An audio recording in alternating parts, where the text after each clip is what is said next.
Welcome to the latest live stream. It's been quite a while since I did a live stream with anybody at all, but I couldn't miss this opportunity because today we've been filming on the new 40-meter Benetti Oasis of Seanet, and I'm here with Matty Zadnikar. Hello, hello. Thanks very much for joining us. And thank you for inviting me. The last live stream was very successful, very exciting. I remember there was a lot of questions, but I liked it. I liked it a lot. Yeah. It took us more than an hour to answer all the questions. Yeah. At a certain point, we even had to cut it off. We did. I'm going to ask the people listening if they can just confirm that they can hear all right, because it's always good to get that confirmation. If you can leave a message in the chat. Also, if there's any problem at all with hearing us or seeing us, just let me know. I do have a message that said chat disconnected, but I think that was from quite some time ago. So it will be good to just see any messages that you can send through. But in the meantime, we'll get started. First of all, with this yacht, the new addition to the fleet, how did that happen? Let me say, we launched last year with our matchmaking concept. You know that from day one, and that's almost 7 years ago, our concept was very easy. I signed the contract, we bought the yacht, and then when the yacht was in build, during the build period, we started trying to sell shares in the yacht from a minimum of 2 to a maximum of 6 shares. That was the model that we used. Last year, we started the matchmaking. And matchmaking is a little bit different. Then the yacht is not procured by ourselves. But the yacht is owned by an existing owner or a new build contract of where the owner said, instead of going for a charter model, to optimize their costs, they are choosing to get 1, 2, or 3 co-owners in the yacht. So, and this was a new client who approached us, who had signed a contract for 40-meter already in 2020, end of 2020, and he was very keen or interested in getting, let me say, 2 to a maximum of 3 partners on board of his boat. So selling a maximum of 50%. So 2 times 25% or 3 times 16.66%, so that he could enjoy the yacht, because he himself is an active businessman. He don't has the time to use more than 50% of the available time. So, and I must say, the yacht is now launched in the beginning of June. In the beginning of June, we did the sailing to Malta, we did the registration and flagging, and it's now exactly 1 month in the fleet. And we have already succeeded in selling 2 shares, 2 1/6 shares, and we are in the process of selling the last share available in this boat. Because you were looking for 50%? Yeah, 50%. So 3 were already taken with the original owner, 3/6. Yes, correct. 2 are sold. Yeah, and 1 is the remaining one. And I'm pretty sure that before the Cannes boat show, we will have concluded the last deal. That's fantastic. And that this boat will become the 7th boat in our fleet. Can you explain, and actually while you're explaining this, I'm just going to check on my phone, because I see there's no chat coming in, which is quite unusual. So it may be that I can see it on my phone and I can't see it here. Okay. But while I do that, for the benefit of the viewers, can you explain the difference between matchmaking and what Seanet was originally doing? Yeah. In principle, matchmaking, and what we are doing is, our core business is the co-ownership of yachts. So what we do is we try to bring together a minimum of 2 to a maximum of 6. What I told you, an average is 4 to 5 owners in 1 yacht. And we do the entire management of the yacht, so that everyone has wireless experience, a wireless yachting experience. But primarily, the goal is to optimize financially your purchase costs, just to reduce it related to your percentage that you buy, but not only your purchase cost, also your yearly or annual running costs are dramatically reduced. And then from the other side, we do the entire management. That's what we do. The difference between matchmaking and what we did before is very simple, that in matchmaking, the yacht is not owned by us. The yacht is owned by an existing owner who is willing to let people join him in the ownership structure. But in principle, the same contracts, the same model, the same planning, and the same way that we take care of the yacht in total. So there's no difference. The difference is for us that we don't have to buy a yacht to sell shares. That's the big difference. So matchmaking, almost like a dating match, that somebody says, this is what I'm looking for. This is my profile. That's why I want to use the yacht. Can you please find 1, 2, or 3 co-owners? And mainly a lot of people who have already done chartering in the past, but who said, okay, we would now prefer to have a solid partner who puts the millions on the table and who joins us instead of having charter. And actually, I'm not surprised that that's had success, because there must be a lot of yacht owners who, although they can easily afford the yacht, they just can't quite justify the expense of it in their own mind. They just can't wrap their heads around how much they're spending on something they only use maybe 4 or 5 weeks of the year. Yeah, let me say the majority, not a majority, I think at this moment 100% of the partners that we have are partners that can afford to buy a yacht outright. So they can all afford buying a yacht. They can all afford the running costs on a yearly basis. But none of them have become or are becoming there where they are today in simply spoiling money or simply throwing money away. So when you don't use your yacht enough, then why not getting a partner on board who shares the cost together with you? That's the principle. The same as with charter, but then instead of having multiple charter guests, then you have a few owners. What for them is a different approach. Sorry, I'm just here we go. Let's see if this is working. Live chats. Close. We've got it working. Okay, good. And there's already quite a few comments. Okay, good. So, Rudy Dagelt, who, if I remember, Rudy, I think you live in Belgium. I'm pretty sure that you're in Belgium. So he's a neighbour. He's a fellow citizen of Belgium. I'm also Belgium, coming from Belgium. So he says that he was on the live 3 years ago. Okay. And anyway, they're all basically, somebody's from Bristol.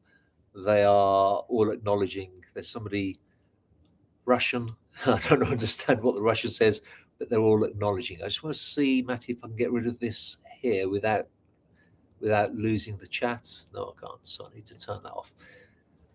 But anyway, we've got the comments coming through, so that's great. Now, we're going to be talking tomorrow in an actual official filmed, recorded interview. But can you tell me what else is happening at Seanet at the moment? No, I will give you an update. We started the activity in September 2016 at the Cannes Festival, the Cannes Boat Show. So we will celebrate now in the Cannes Boat Show in September our 7th anniversary. And in the 7 years, we closed in total 7 yachts. So, and when I speak about the yachts, we specialize in the super yacht section, so not in the yachting. So we are not active in the below 29 meter or below 95 feet section. So we have, at the moment, we have closed 30 share deals in the past 7 years with 25 partners. So that means already when you see the difference, 25 partners, 30 share deals, we already have 5 partners who started with, for example, a Benetti Delfino, and upgraded to a Benetti Mediterraneo. And we have in the meantime already 1 partner who had a Benetti Mediterraneo, who's now upgrading to this Benetti Oasis 40 meters. So what do you do with the shares they had in the smaller yachts? Are you able to sell those? There are two possibilities. Let me say there are 3. Fortunately, the third one is not happening very often. So option number 1 is that people simply say, I love this yacht. I get more time. I go in retirement. I sell my company. I want to have a bigger share. So to buy a bigger share, when the yacht is fully sold, you need another shareholder who sells. So that's the first option, is that people simply buy a bigger share. But the majority of people that we now had, so when I speak about the 5, only 1 went to a bigger share, and the other ones all went for a share in a bigger yacht. So that are the 2 possibilities. The third possibility is that people sell their share. We had at this moment we have 2 exiting partners. One for the painful reason that he died, and I bought the share back from his family because the family didn't know really how to go forward, and it was a very difficult time. So I bought the share back in. And then we have another a partner who was very, very happy, but he was a little bit in conflict with the timing between young children going to university. He's himself a chairman. She is a chairman, being in a lot of board meetings, and planning-wise, it was not an easy fit to do it in this stage of their life. So I bought the share back, and we sold it back in the market. So that are the 3 possibilities. So vertically, horizontally, or simply selling out.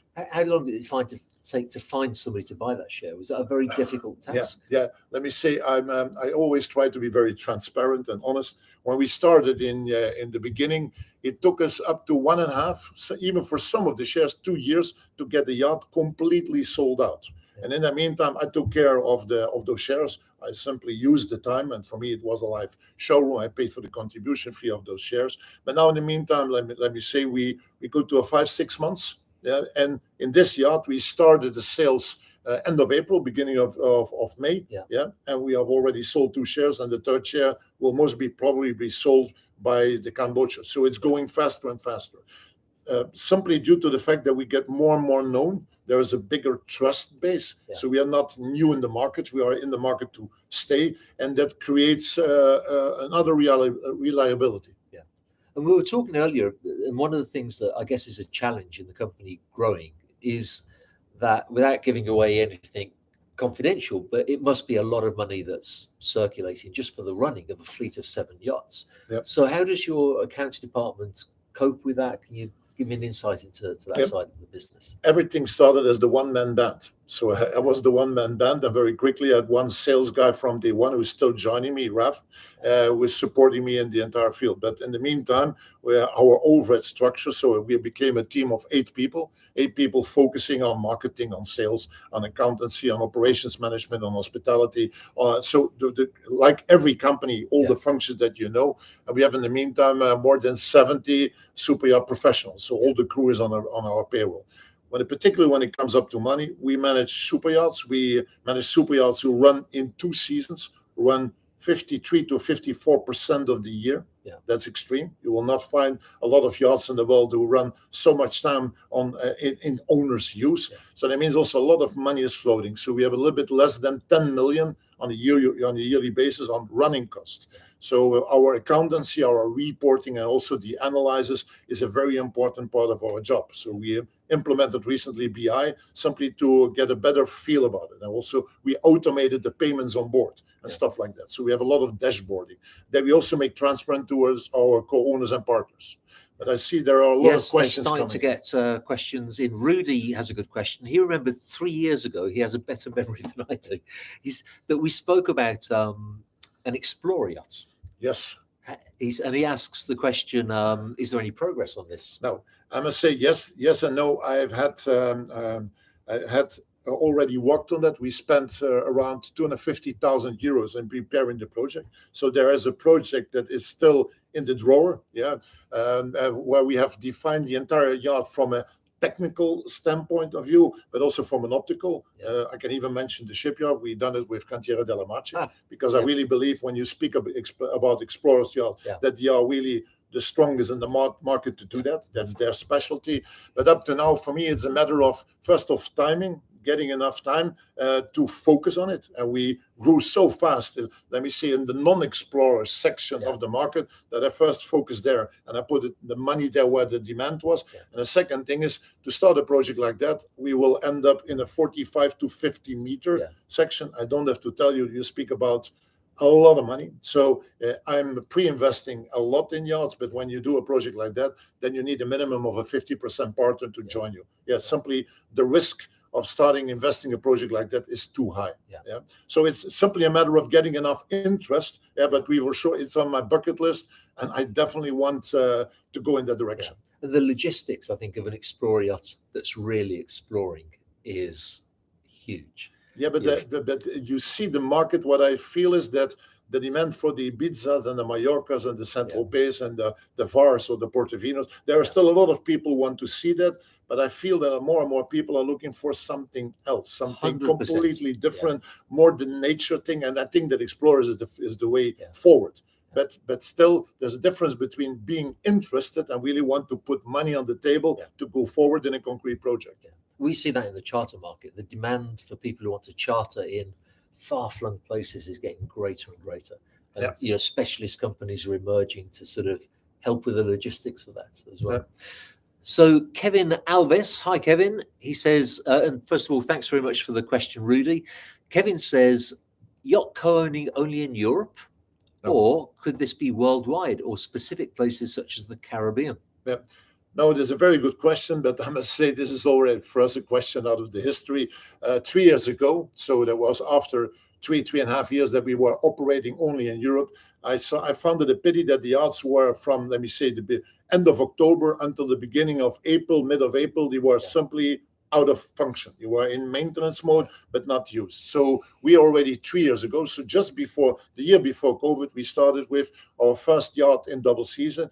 And now 60 to 70% of our yachts are doing a double season. So 4 out of our 7 yachts in the fleet are doing a double season. So that means if between the 1st of May in the middle of October in Europe, and between the 23rd of December and the beginning of March in the Caribbeans or in the Bahamas, and we are even planning to go for Asia in the future. Oh, really? So I really believe that the yacht should be used in double seasons. I'm very much fan of that. And used to go and see places that maybe otherwise you wouldn't. Yep, that's correct. See. And Kevin has a follow-up question. He says, and actually it's a very good question. What if a co-owner wants to put the yacht out for charter? Can they do that? No, I'm very specific in that all our yachts are purchased and built to a commercial spec. And I mainly do that for the fact that when we would want to register commercially, we can do that. Yeah, that's not an issue. And also for future resale value, I think is a very important topic. But the majority of our yachts are all privately registered. And I must say, I'm not a huge fan of charter, so I'm not against charter, but personally, I'm not so crazy about it. But I must say the majority of our owners, they say we already reduce our cost from, let me say, 100% to a 25 or to a 16. And that 16% we really want to use. So I think the optimization through charter is in co-ownership less needed. So we don't have really a demand for that. So the answer is, at this moment in co-ownership, we don't charter out.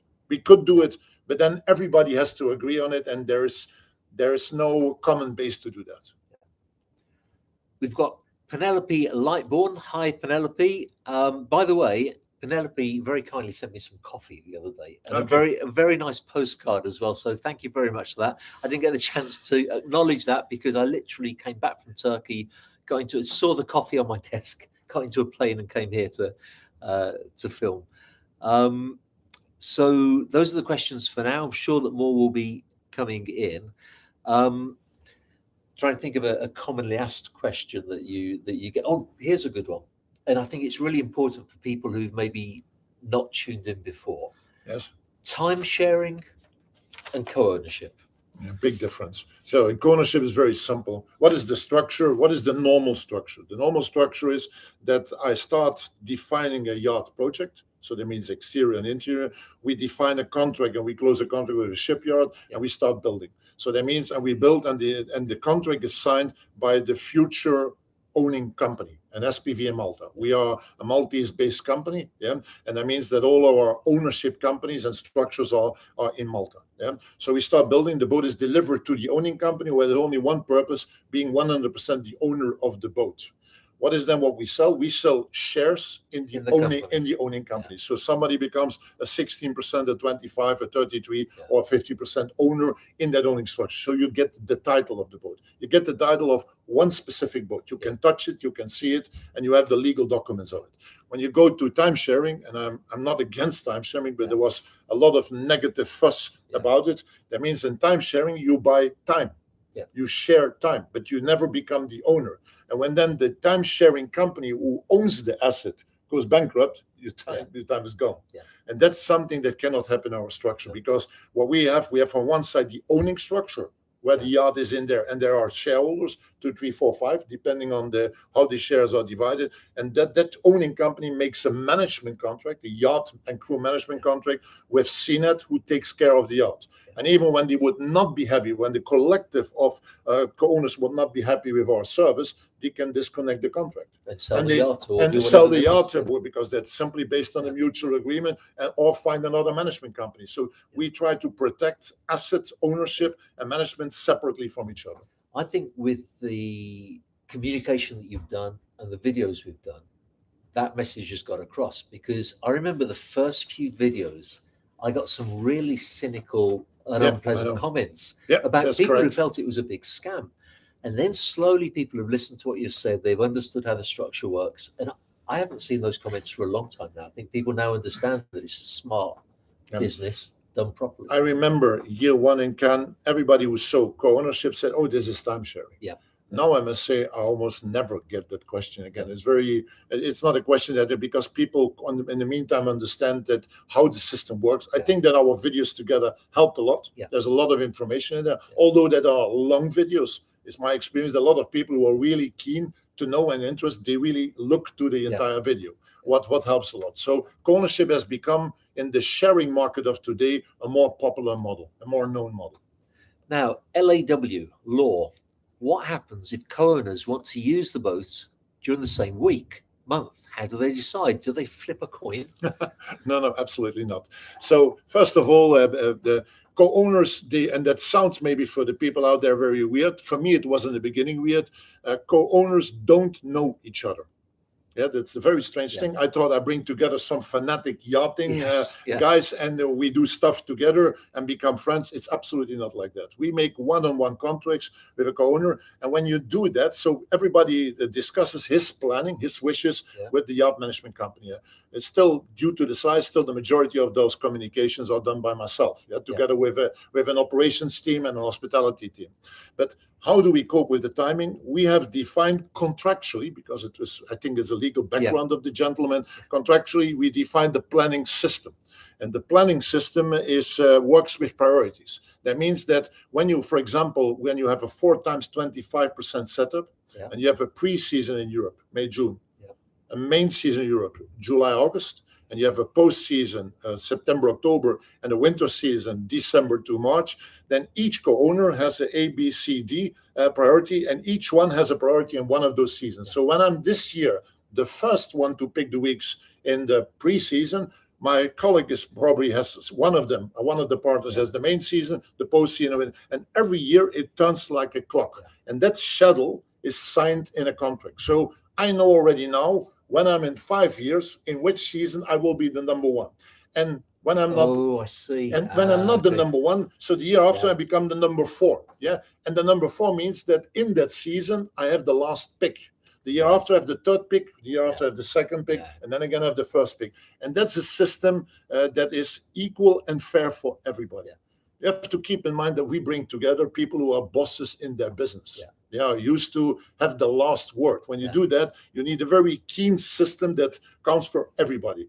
Even when somebody has a 50% share, it makes no difference between a 1/6 share, because the rights linked to the shares are exactly the same, and the priorities are linked before and hooked up in a contract. So going into the contract, they know that on the one hand, they won't always get the yacht when they want it, but on the other hand, the advantages in terms of the fraction of a cost to what full ownership is involved outweigh that small disadvantage. It's simply one thing, because again, when you speak about ownership, I can talk hours about the advantages, but like everything in life, the coin has 2 sides.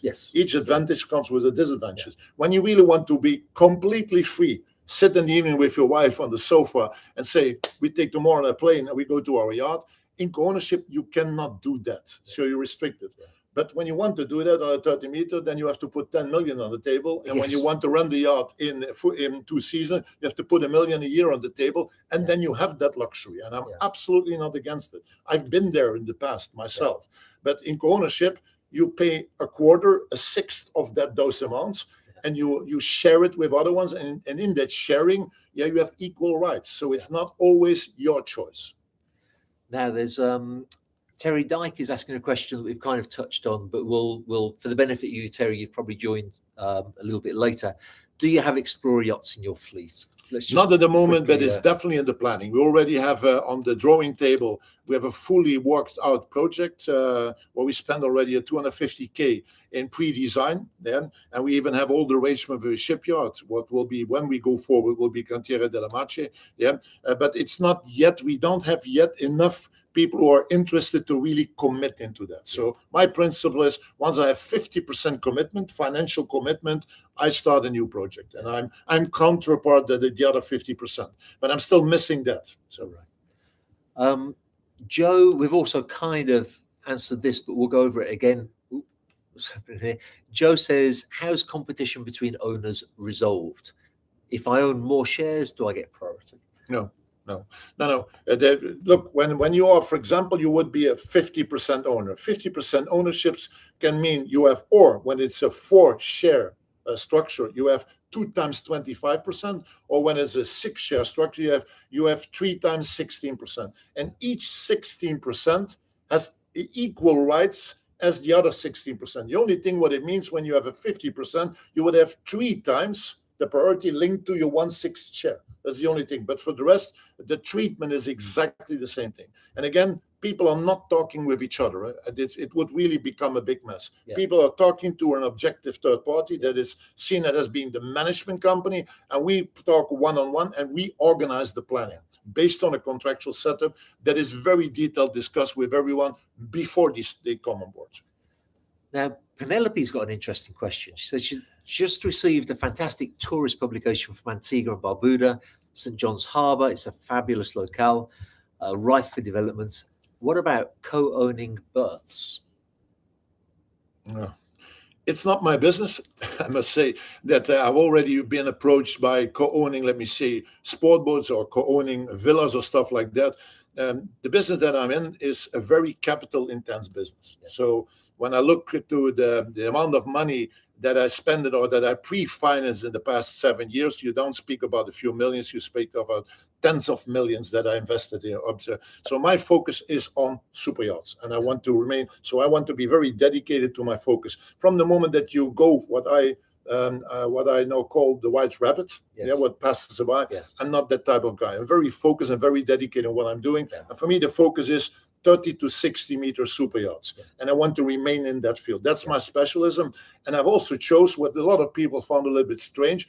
I chose to do it very dedicated with one primary brand, what is Matty. Yeah. So all the boats are Matty because I want to be a specialist and not a generalist. Yeah. I don't believe that you can be the knowledge and experience guy of all brands, of all shipyards. Yeah. That's not me. We focus on one brand, on one product, and we try to be the best in that one brand. Now, Rudy is very kindly sent €10. Rudy, very kind, not necessary at all, but very kind of you. And he has the question, suppose that I'm a co-owner. Do I have a priority to buy out another owner's share of the same yacht? Do I have a priority? I hope that I understand the question right. The only priority that every co-owner has from the moment, for example, Rudy, you, David, and me, we would be three owners in the boat. At the moment that one of the three of us is willing to sell, there's the first right of refusal. He has to address that and towards the two other ones. So first to seen as a management company, and I will address that then towards the co-owners. And then we have a 30 days right to say, okay, I'm the guy, I want to buy. And then when the two of us would be interested, very simple, the share that is for sale will be split towards the two of us. So also there is a fair deal. When none of us is interested, then that share goes simply to market, and Seanet will be the broker to sell that share. But there is not a favorite share, so that's not part of our structure. So I try to keep it as equal righted as possible. I suppose there's always a negotiation and the commercial side as well. But for example, with this yacht that you said, half of it, or 3/6 of the shares is owned by one person. Yes. If he said to you, actually, I wish I owned the whole yacht, nothing's to stop him from making an offer to the other shareholders, is there? They can refuse. No, they can only, but nobody can put the knife on the throat and now you have to sell. That's nobody's obligated. Nobody is obligated. Many, thanks for your question, Many, and thank you, Rudy. Many asked the question, what about if you want to change something on the boat? Is there a board meeting or something, or the owners never talk? So, let's say somebody says, you guys can't see this, but we've actually balanced the computer on a bar that's in the Sky Lounge. Let's say somebody said, I don't like that bar. I wish that we'd got a huge cinema screen there instead. Yeah. First of all, the yachts that we have been involved, when I speak about 7 yachts, I speak about brand new or almost brand new yachts. So the majority was brand new builds delivered. And then people buy into a yacht that they have been on board, that they see, and that they like. And I must say, discussions like that, when you step on board and you put millions on the table, you are done upfront. I give you an example. On this boat, there was a US buyer, and he had a very specific request how the master bathroom would be set up with the toilets and stuff like that. And then I saw, is it feasible from a technical point of view? And we changed it towards his request. I discussed it with the other co-owners, the majority co-owner, the 50%, and it was very quickly an agreement. So when it's technically feasible and it's not a crazy demand, we will do it. But I must say it mainly is something that during the use of the yacht, some demands come up and then we adapt to it. It's mainly in equipment, in audio, video and stuff like that, in toys that we do things, but it's very simple. When the majority is not willing to pay, then I leave the decision on the investment on the individual person. When he says, I want to have, for example, e-boards, so e-foils, not everybody, a lot of my co-owners are aged, and they are not particularly keen to get on an e-board. But we have some of them who are younger who want to have it. And then or we share the cost when there is more interest, or we do a specific investment, but then that investment is only used by the shareholder who had requested and paid for it. Up to now, I've never had a discussion about it. When we were walking around the boats earlier this morning, and you said, there's a few little things that maybe we'll tweak later in the season. How will you go about that? Will you make a proposal to the other owners and say, look, this is what I suggest, this is what it will cost? No, is there an agreement? I will now go not on this boat. I will now go to, for example, the motor yacht Portofino, what is our Benetti Delfino that was launched in 21. So it was delivered in June 21. I sold that boat. I stepped in half a year for delivery because there was an owner that with Benetti upgraded to a bigger boat during the build. So I got the opportunity to buy the slot, and I could not change anything anymore. So I discussed before that people even entered what we would change. We would change teak in the bow section, shower. We would put other audio video. So I incorporated that in the contract so that there would not be any discussion afterwards. So they paid a certain price, and they knew exactly what they would get in the next year afterwards. Where I did some changes. The only thing what I ask from people, gives the time, because we use boats very intensively, and I have a little bit to schedule it over the European end of season and then the winter end of season to do then those upgrades. Now, law, not surprisingly, has a legal question. Are the co-owners liable in any way if the boat is sued? Are the co-owners liable in any way when the boat is sued? So we have an insurance policy. We have an insurance policy where, let me say, each co-owner is insured against, let me say, I don't know what the legal right word is, but stupidities or problems that was caused by the other ones. So negligence. Negligence, something what has been done by the other ones. So, but I'm simply thinking practical now at the moment. We have not had it yet. But for example, what could happen when somebody would do look, for authorities, I have to be very honest, for authorities, they see the boat as one asset. And there is an owning company, and that behind that owning company, a limited company, I guess. When behind that owning company there are 3 or there are 35 owners, for the authorities, very simple. They will sue the owning company, and linked to that suit, they will block the boat. I've never had it. We have very keen rules, but it could happen. It could happen. Well, the first time that I met you, and I was trying to wrap my head around how you'd made it work, one of the things that really impressed me was the screening process for new shareholders. You don't just accept anybody. No. And you will be maybe surprised that it has nothing to do that I want to be snobby or elite, but I've already rejected multiple people who wanted to buy share. I think at least five deals that I simply said on the end, I don't have the right feeling, because the way that they wanted to use the boat and the mindset of people was not fitting what we were doing. So when you look to Seanet, when you look to our co-owner profile, it are all ultra high net worth individuals, 100 million plus, all of them. So people that have no issue to buy a yacht themselves, all family oriented. And the main purpose of buying the boat is to use it with their family in full discretion and privacy. So we don't attract typical, let me say, the party hoppers. I'm not against partying, but everybody knows when party is the main target, you get alcohol involved, you get very quickly drugs involved, you get very quickly prostitution, and that's stuff that is not matching with our DNA. And I do everything to keep it away. I must honestly tell you, I even have in the contracts a clause that I can buy back the share when we find things like that, that I have a Seanet the right to buy the share back. That's good. Very simple. I don't want to, because one wrong person can mess up the entire setup, and I don't want to have that. Can I cover everything? No, definitely no, from a legal point of view. But as far as you can. As far as we can, we will do everything to cope with. Great answer. Marcus Wunsch, who leaves a lot of comments, and actually from his comments on the YouTube channel knows a fair amount about the industry and is very much into it. Why only new built super yachts? There are quite a few attractive, depreciated used yachts out there. So the main draw is sharing operating costs, as the purchase price is less of a concern. So why only new yachts? I have a very simple reason, and I can even explain it with some examples. So what I want to do, I want to reduce the risk of having technical problems on board of a boat. You would be surprised as an audience, for those who are experienced, they know and they will understand what I say, but you can ruin a boat technically in 2 to 3 years. Yeah. I've seen yachts used, heavily used and not maintained after 2 3 years, and it will take you a lot of money and a lot of downtime to get them in line. When I engage myself as Seanet towards a future owner, where the majority are not used to own a yacht, and I would confront them in year one with all kinds of costs, and cost is one thing, but downtime of the yacht, not being able to use, we would ruin our name. So for me, it's mainly why we are stepping into new yachts, or let me say 1 year old yachts, very new, simply reduction of risk.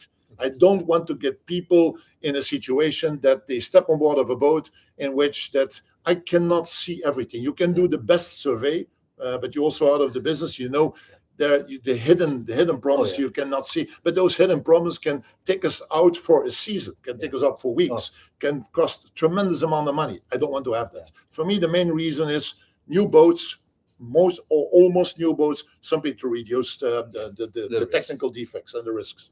Great. I'll just mention to you, because he's posted a couple of times, Rene Delapans appreciates your wristwatch.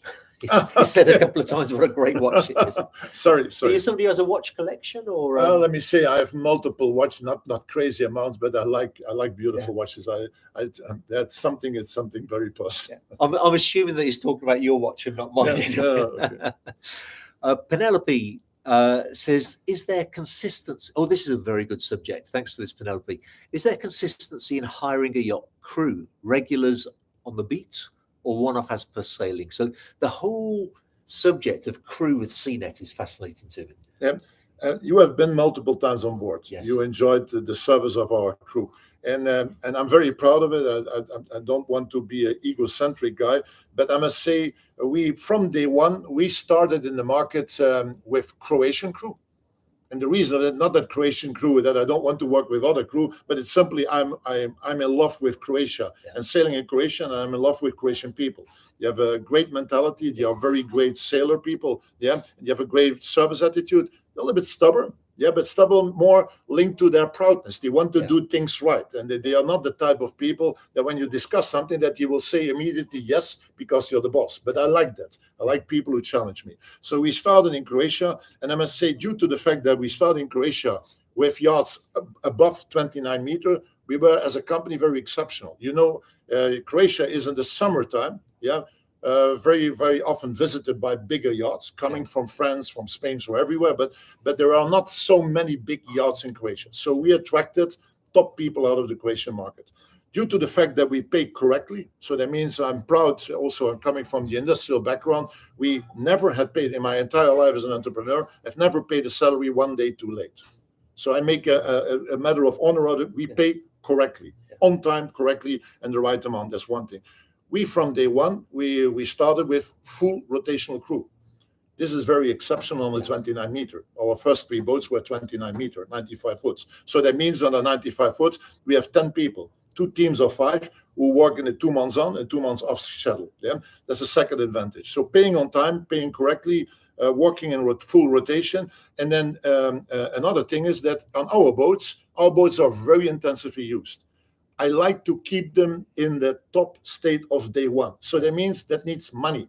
The majority of crew is used to fight with owners to get the amount of money they need. So with us, it's not that we're spending money, what is not worth it, but we spend a lot of money on boats to keep them up. So those factors have built up a reputation. And I must say at this moment, 99% of our crew is Croatian. And we are very known in Croatia. And I must say, when we have a next opportunity of a vessel, even in those difficult times, we still have plenty of candidates who want to join us, and very experienced candidates who have been in the industry for 5 or 10 years, have done the chartering, have done the work for money, and want now to have a little bit more quality of life. They want to remain in the industry, but work less. And full rotation, you can work less. Yeah, and we had a conversation earlier about the fact that, and for the sake of viewers, it's interesting that if a yacht has 6 owners, there's the potential for 6 owners' possessions to be left on board. Yes. maybe their clothes, personal items, works of art. So every time one owner leaves, the next one comes on, the crew then have to remove the old owner's possessions, put in the new owner's possessions, and it's a lot of work. So that rotation is really important for them to be able to keep fresh and keep enthusiastic. Yeah. But also a thing when you see in the beginning, and I had a lot of discussions about that also from a sales perspective. So our yachts from day one, we had 2 days between each owner. Yeah. When you nowadays look to a lot of yachts, they have only 1 day and the next charter is coming up. Yeah. I had 2 days. A lot of people said, Matty, we want to use those days. I said, no. We need 2 days to do a proper job. Yeah. But those 2 days is for provisioning, is for cleaning, is for maintenance, but there's also a little bit to give the crew the chance to simply deconnect, be without guests on board. Yeah. What I learned in the past years, due to intensity of use, those 2 days became 3 days. Yeah. So we enlarged it. So we have now 3 days, and there's also, and the crew welfare is also part of it. We want to give people the time to simply focus themselves again, to deconnect and charge themselves again for the next owner who comes on board. Yeah, it's a very important topic. Yeah, so they can give it their best to the next owner. And that helps also by working only 2 months. Yeah, because then you come on board with a smile, and then it's 60, 50, 40, 30, 20, 10, 0, and you go back home to your family. Yeah. And that's a very nice way. And we retain a lot of people in that way. Yeah. And if you know that you've got that, let's say 8-week, 2-month period, even if things start to get hard, you think, well, you know what, I've got another 3 weeks to go. I'll keep going. I'll push through, and I'll get it done. Fast Eddie 333 has a question. How many days or months do you lose to maintenance schedule? Yeah, we have at this moment, so I have a note, I have a paper here, because some of the data I don't know 100% out of my head, but total year can be very correctly in our 16 and 33% scheme, because that's the most popular one.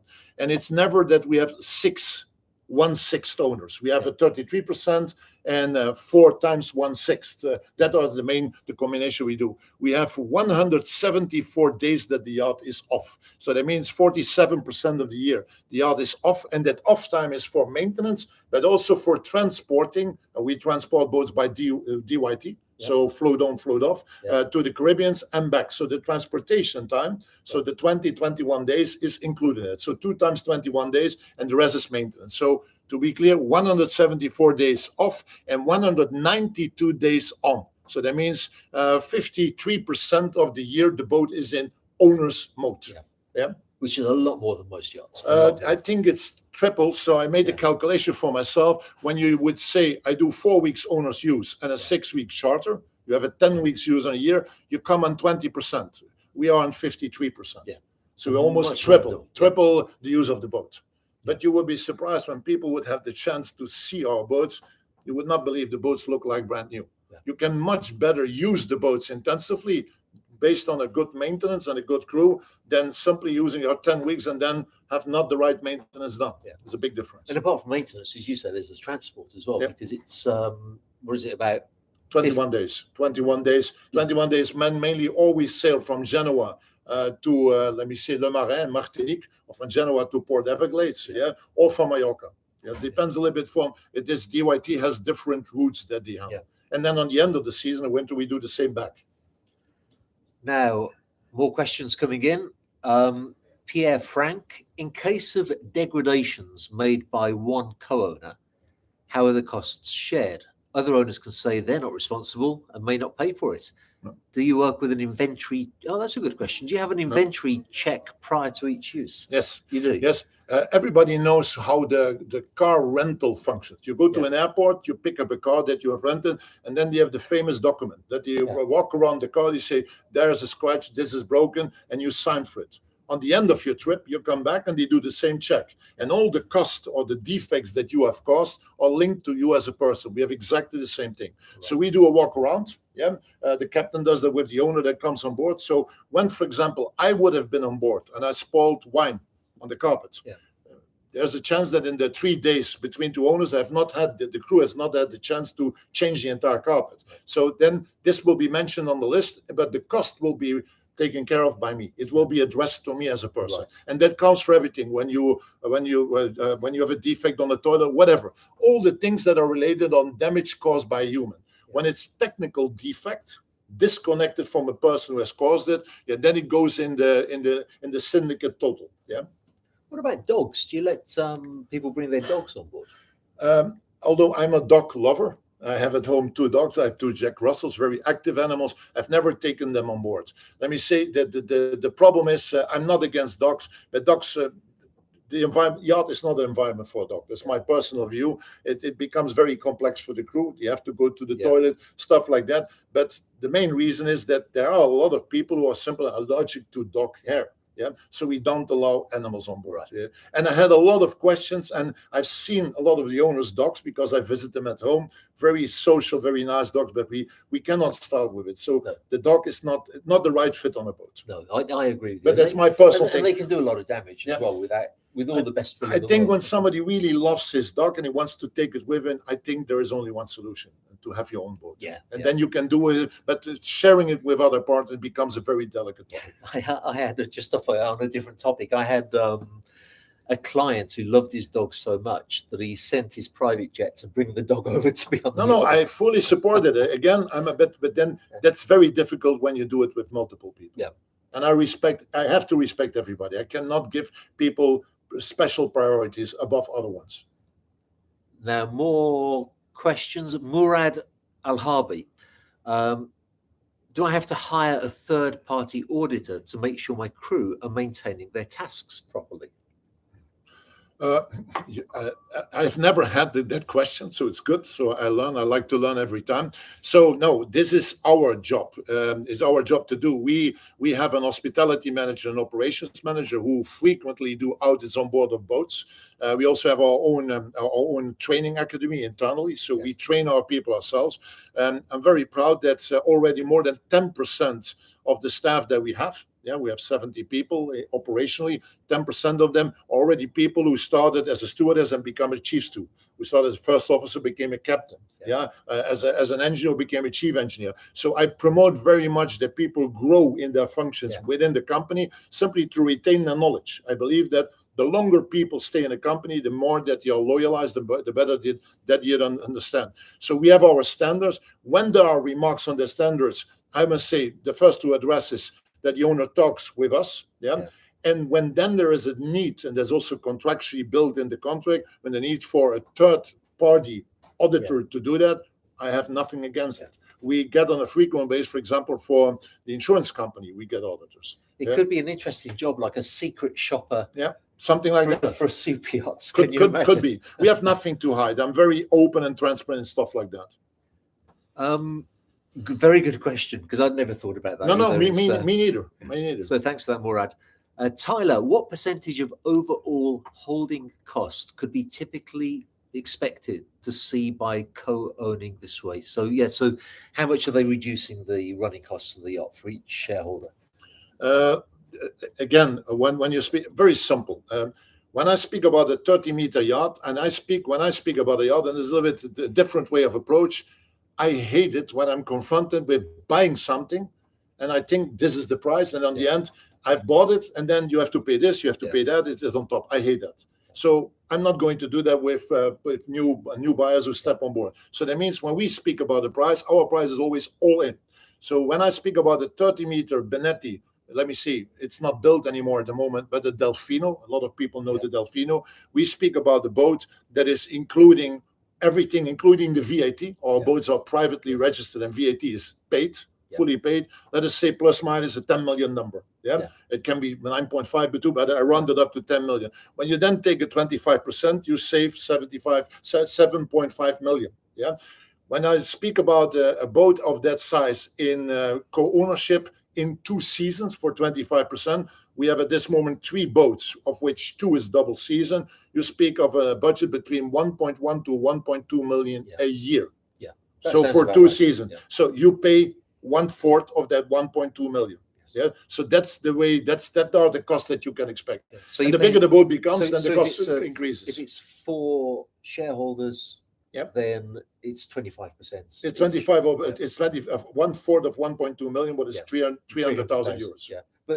But most of them have 6 divided into 6. No. I think that's a misunderstanding. When we speak, we have a scheme of 33% and 16.66 is very often a combination that we find. We mainly start with trying to get 3 times 33% sold. Right. Yeah. Not everybody wants to have 33%. So we sell a first share. Yeah. Maybe a second share, and then the last 33% is split it in two. Okay. You get 33, and 2 times 1/6. What we also have that we only find one shareholder of 33, and then we have 4 shareholders of 1/6. Up to now, really 6 shareholders of 1/6. We have not had yet. Okay. Yeah. Great. Again, really good question. Ruben V, or Ruben 5 perhaps, just says loves the Seanet approach, less worries, more enjoying. That's the target. That's the aim. Kaboom asks, what happens if a crew member misbehaves and you want to fire him or her, but you're in the middle of the ocean? What do you do then? No, it's very similar. There's nautical laws. You always have to take a crew member to the next harbor, and you have to organize his transportation and stuff like that. I will not hide. We work with humans. I'm coming out of the industry, out of oil and gas. I had 1,000 people on my payroll in my industrial company that I sold. Yeah. So for me, I know that people, when you have people, you can have a problem. Yeah.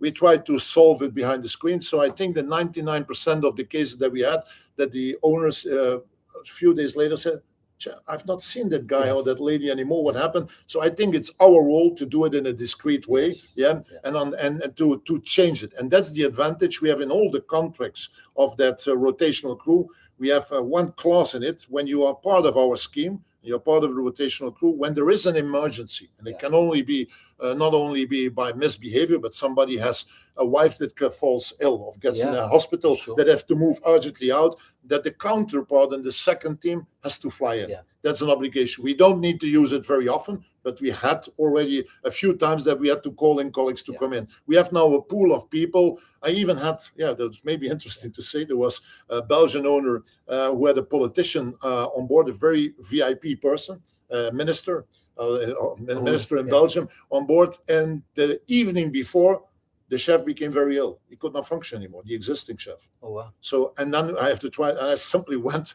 I couldn't find another solution than going to the restaurant that I'm visiting very often, a star restaurant, and I simply asked the chef, please, who was a friend of mine, can I have your sous chef for a weekend? Really? And we organized. In the morning was on the plane, and the minister was on board, and he had lunch with a new chef. So also stuff like that we are doing. So, you know, when I've seen or heard of examples of extreme misbehavior from crew, it's usually stress related.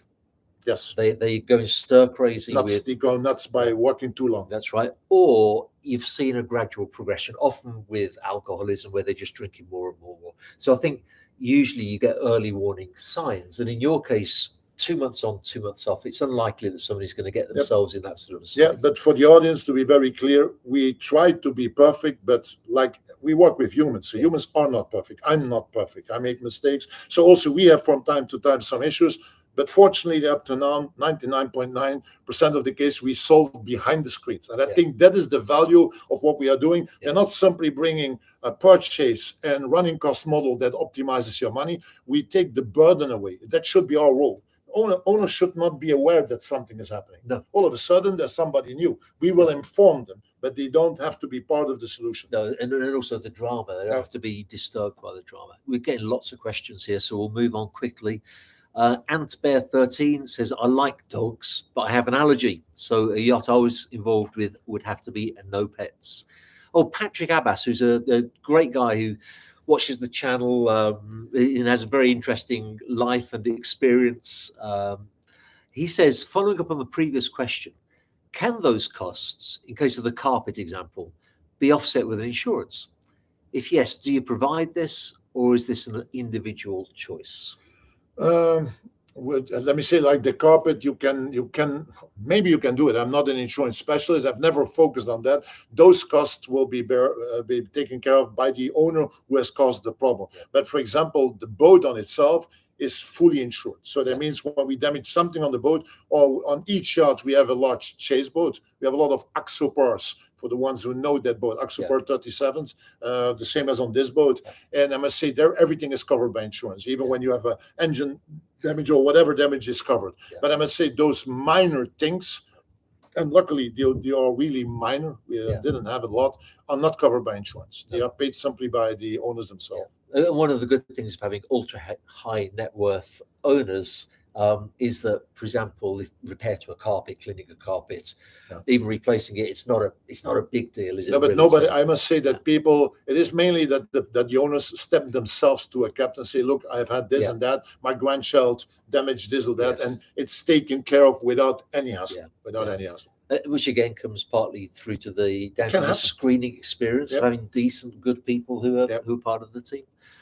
Xavier Leonard says he's speechless, so that's nice, hopefully for all good reasons. I hope it. Dare says a big hello from Mothership Mr. Z crew. Okay. Listening in. Okay, yes.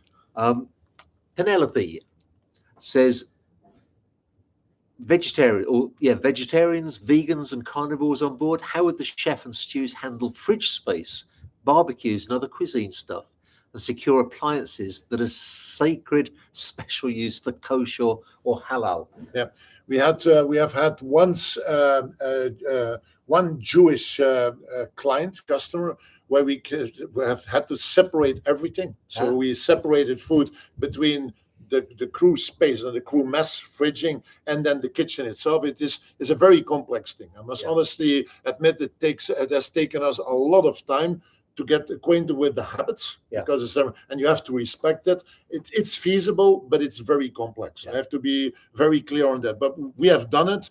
But I must say that demands from the crew a high discipline. When you're not used to it, you need a very specific control system to check it again and again, because our normal habit is not fitting with that model. But it's feasible. It's feasible. Up to now, we had one owner like that. That's also the one owner that stepped out. One of the two owners that stepped out. Thanks, Penelope. Great question. Pierre Frank, if the yacht's located in Ibiza and I want to have it in Cyprus, who has to cover the fuel and crew costs for the delivery trip?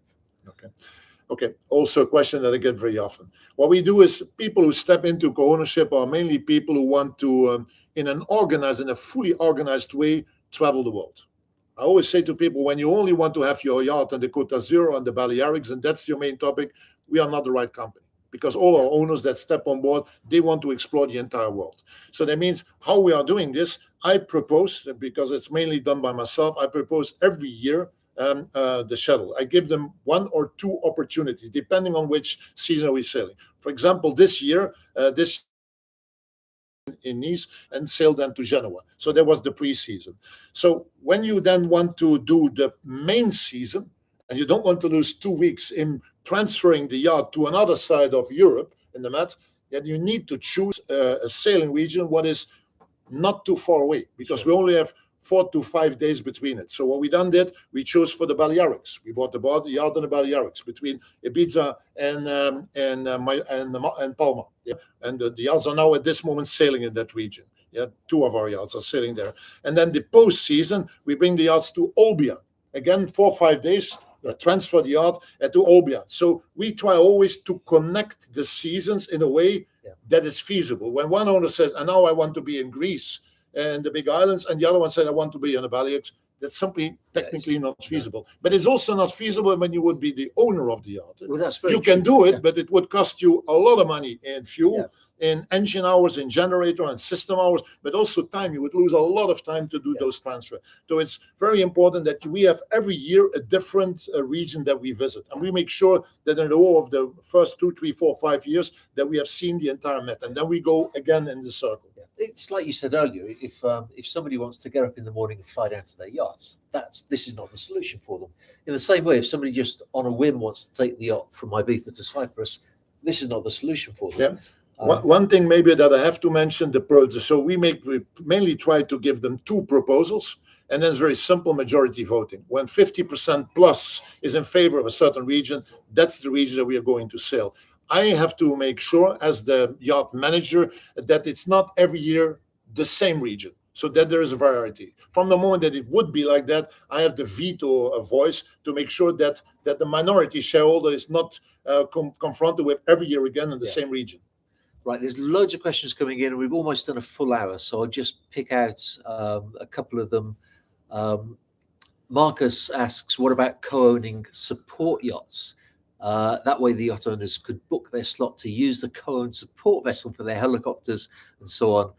Do you have much inquiries about people who would like to have a support vessel? No, not yet. But what I want to say to the gentleman who is asking the question, we started with our first 3 yachts were 29-meter Benetti Delfino yachts. So 95 foot for the American audience that's maybe listening. Yeah. Then we moved up to 35-meter or 116 foot. We have 2 35-meter. Now we have done this 40-meter, and I'm in the preparation of a new build of a 53-meter. What we see is that the demand in size is growing. We already have demands for 60 and for 70-meter. So we will end up, I'm pretty sure that future-wise, when you have a few 60 or 70-meter yachts, that I could imagine that there would be maybe a demand for a supply boat or a shadow boat. But then you have to be aware when you would join that or share that boat with 2, 3 yachts, that those 2, 3 yachts would always be linked to each other. You have to sail. You don't have to sail together, but you have to sail in the same region. Otherwise, you can in the same area. Otherwise, you cannot make use of the supply. Now, we are going in that direction, but we are not yet there. There's still a way to go. In fact, I'll just end by saying that there's a lot of comments about helicopters on yachts and submarines on yachts, and sort of discussing the merits of that. But I agree with you. I think the way that Seanet's going and growing, it looks probable in your future, doesn't it? There's going to be a yacht with a helicopter and a support vessel and but simply for the audience, I'm building now a 53-meter. We are in the engineering phase. And I'm used to be involved in the technicalities of yachts. I was let me say, surprised that even on a 53-meter, when you want to get everything on board that you are then imagined to have on board, that you are again short of space. And so when you want to remain under that 499 bar, so the 500 GT, then you're confronted with space. So when you want to have all those nice toys, then you have to go to unlimited almost. You have to go to 600, 700, 800 gross tonnage. You need really a big vessel to do that. I would be in favor, but I don't know if we have today already the buyers for that. Just a couple of concluding comments. Penelope, who's such a faithful viewer and has contributed a lot to this live stream, she says, what a fabulous background for the interview. So I'll just quickly let Penelope see a little bit. We're in the Sky Lounge. We're on Sardegna. It's Sardegna on Sardegna, and it beautiful really environment. And you'll have to see the full walkthrough video that I did this morning with Matty to see that. But Relax Farms says this was a great live. I'd love to be able to ask questions about private yacht ownership versus charter. Can you sort this? Much love. So let's do this. Tomorrow we're doing an interview. And we address those points. And let's, all the questions that we have now missed that we cannot answer, let them address in our interview. And I invite every one of you. We will have a stand like every year on the Cannes Boat Show next to Benetti as being our partner. We would like to invite you over there. And let's have a chat face to face. I would love it. Yeah, and also I know that your team are very responsive. If people send emails and they want no problem at all. info@seanet.eu. Excellent. Thanks, Matty. Okay, thank you very much. Thank you. Thank you all for the questions and the interest and your time. Yeah, really enjoyed that. Thank you, everybody. Bye-bye. Bye.